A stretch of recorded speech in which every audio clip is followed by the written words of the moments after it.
It's that time again. The time in which we have to find our next chapter. I don't even know where to begin looking. I gotta be honest with you guys. Sounds like something's crumbling. Actually, it sounds like something's crumbling in that room. Hold on a second. Yeah. That column looks very familiar.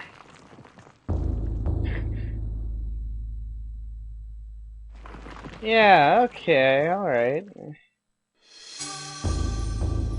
A war to end all wars.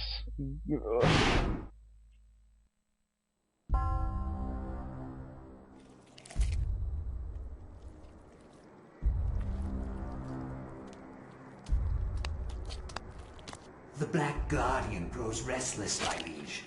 Its hunger increases, and the binding continues to weaken. We feed it flesh, but I fear it will not guard the relic too much longer. There is no choice in the matter.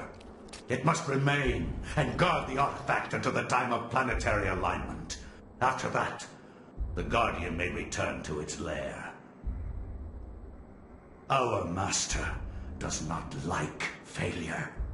It is imperative to keep the binding intact. Then we have to find more flesh and bone.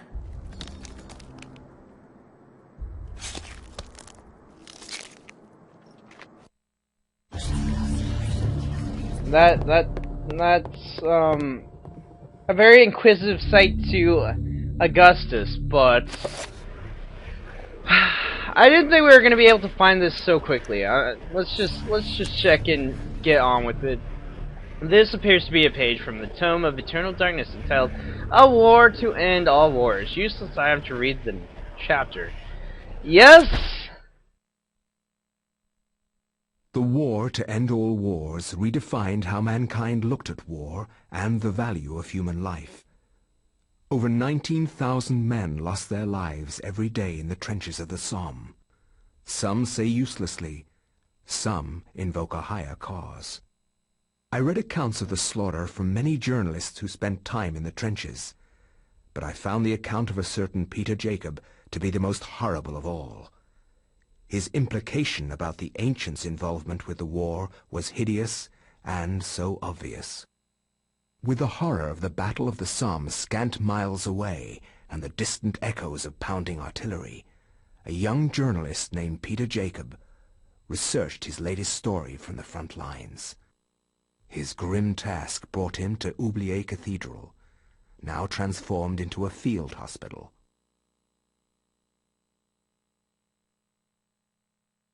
I find no solace in the purpose behind all the senseless violence that surrounds me. Young men die at a rate unheard of in centuries of warfare. Shelling, machine guns, and mustard gas rip, pierce, and burn their flesh. Men soak gauze in their own urine to stop the insidious gas. The hospitals here cannot cope with the torrent of wounded.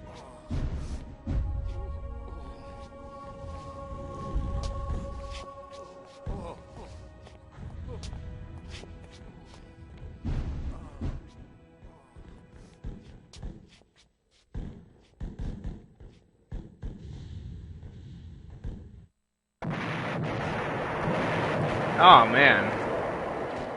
Well, let's check the details to this. The soldier's lair lies on the table, waiting to be sent home. We'll pick it up. We'll send it. Actually, let's check it. First letter from Private Reginald Jackson to his love, Margaret. I was admitted to this hospital on Tuesday. The damage caused to my leg was slight, but there is no way that I could ever walk normally again. I hate this place. Every day I am reminded that I will never be able to do the things I love. The hospital is a very strange place, converted from an old Catholic a cathedral.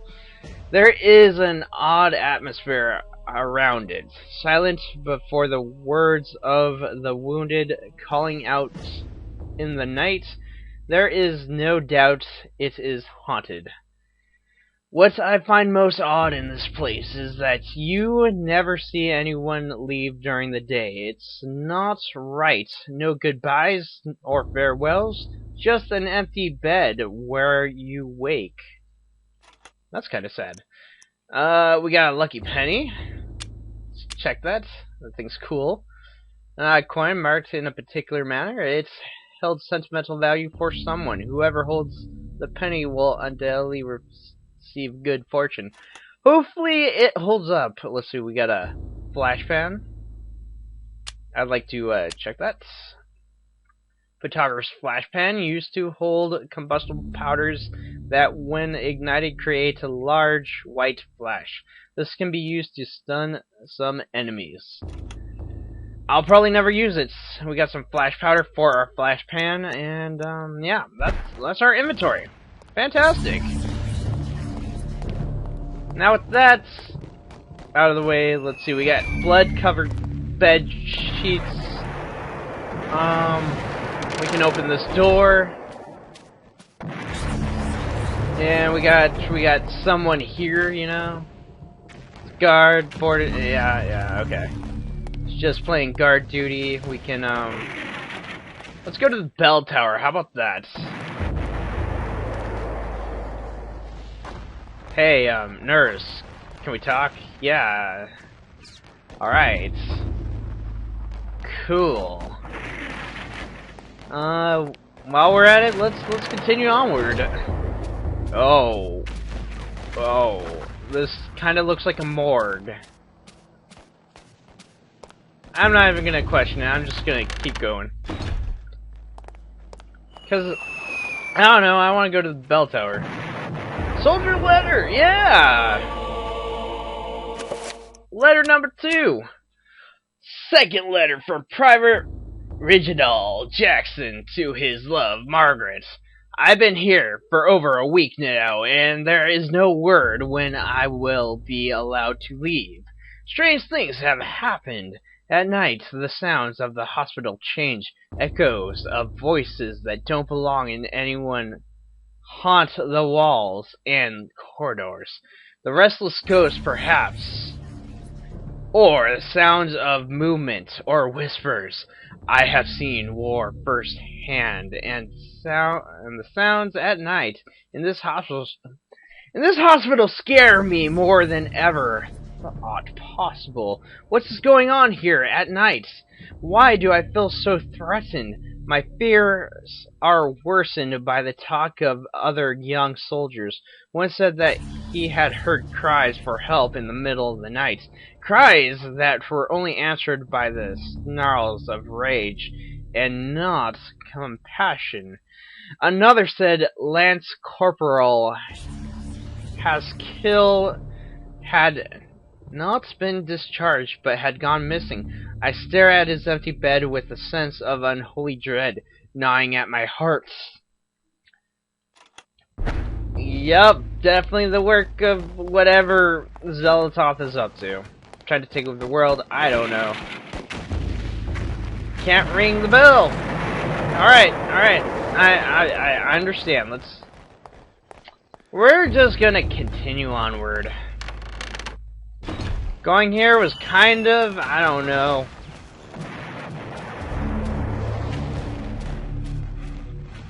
We're out of breath. This is great.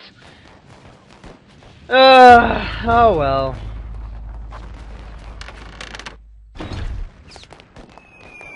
And there's not really much to do. I don't know. We're just gonna have to wait until next time, I think. Yeah. Gonna end it here. So next time we'll try to figure out what's up with this church. Maybe try to get that artifact. Unlike our buddy Paul Luther, but I digress. Next time, the rest of the cathedral and what horrors await us. Yes, there we go. Okay, bye.